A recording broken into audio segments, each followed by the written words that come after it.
hi there. If there's one thing that I don't like as a teacher, it's when students ask me questions that they really don't need to ask me. So I'm gonna show you today how I deal with that exact issue. And then I'm gonna show you a little bonus tip of another way that I use these giant sticky notes in my classroom to streamline my instruction and my feedback.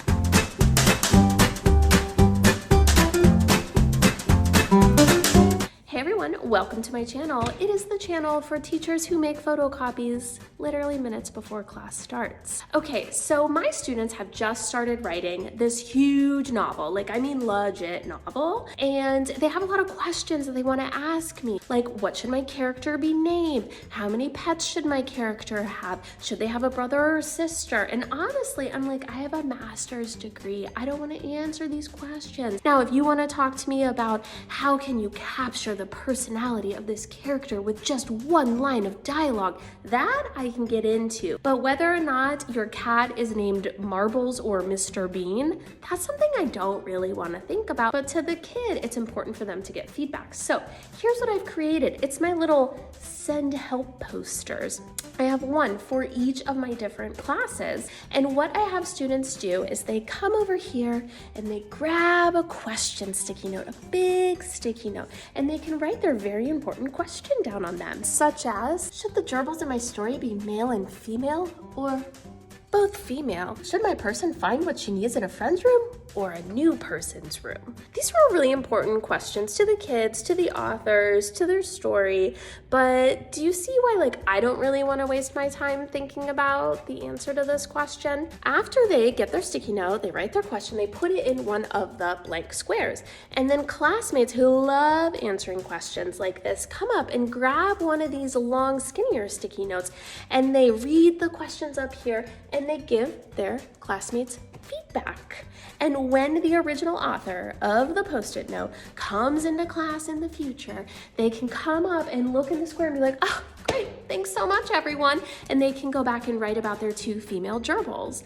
I love this strategy because number one, it is completely run by the students. I literally have nothing to do with it. Sometimes if I have a moment or two and a question has been up there and no one's answered it, I'll pop in and give a little advice. But for the most part, it is completely run by students, and students love giving advice. They love helping each other out. And so this is a way that I make it that is totally student run by them, and it actually helps them and gets their story to move along a little bit quicker. This is one way that I use these giant Post-it notes in my classroom to streamline what is happening in the classroom so that I am free to do more important things. Okay, the other super cool thing that I use these giant sticky notes for is right here. As I mentioned, my students are writing their super incredible novels, full on many thousand word novels. What I do is I eye focus my feedback, and that means they eye focus their editing. When they are finished with their novel, they have to laser eye focus for three things. These are the three big grammatical things we did during this unit.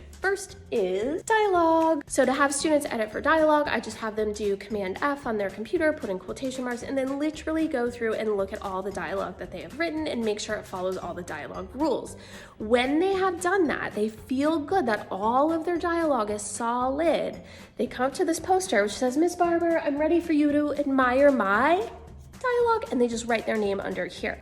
I know then when I am working on giving feedback to kids, I know that these kids are ready for me to look at their dialogue. Do I read all of their dialogue? Literally no. What I do, and I tell them this, is I just randomly scroll through their novel and then I stop on a page.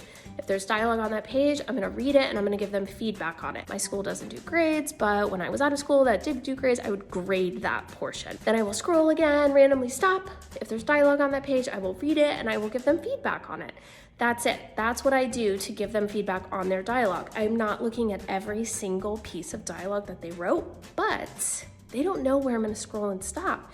So they have to edit all of their dialogue because they don't know what I'm gonna look at. So it's kind of a genius way to get them to edit everything, but I don't have to read everything. That's the first thing that they laser eye focus on. The second thing is commas with a woo-bis words. That's just subordinating conjunctions. Basically what I have them do is use Command F. They put in all of the subordinating conjunctions we have studied, as, after, although, when, while, until, before, because, if, since. They put all of those in individually and they scroll through and they make sure that if any of their sentences start with any of those Awubis words, that they make sure that they have a comma in that sentence. When they are finished editing for all of their commas, they come up here and put their name on this poster. And then again, I know, okay, this kid is ready for me to randomly scroll and find their subordinating conjunctions and then make sure that they have commas in those sentences. Again, they're editing every single one.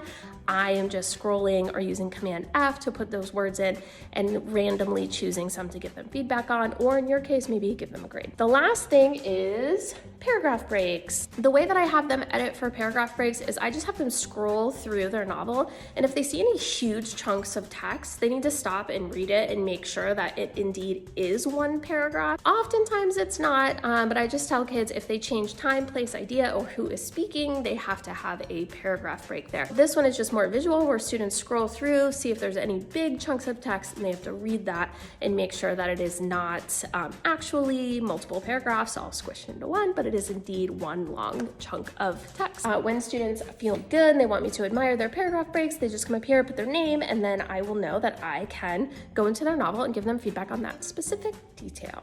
So these are 2 ways that I use sticky notes in my classroom. I love a sticky note. I know technology is so great, it's so amazing, but like there is just something about pen and paper and markers that I just feel like is more engaging. It feels more real, because it is. And if you are into giant sticky notes, here are 2 of the ways that I use them to make my classroom a little bit more efficient and also a little bit more student-centered. I hope you enjoy these, and I'll see you next time.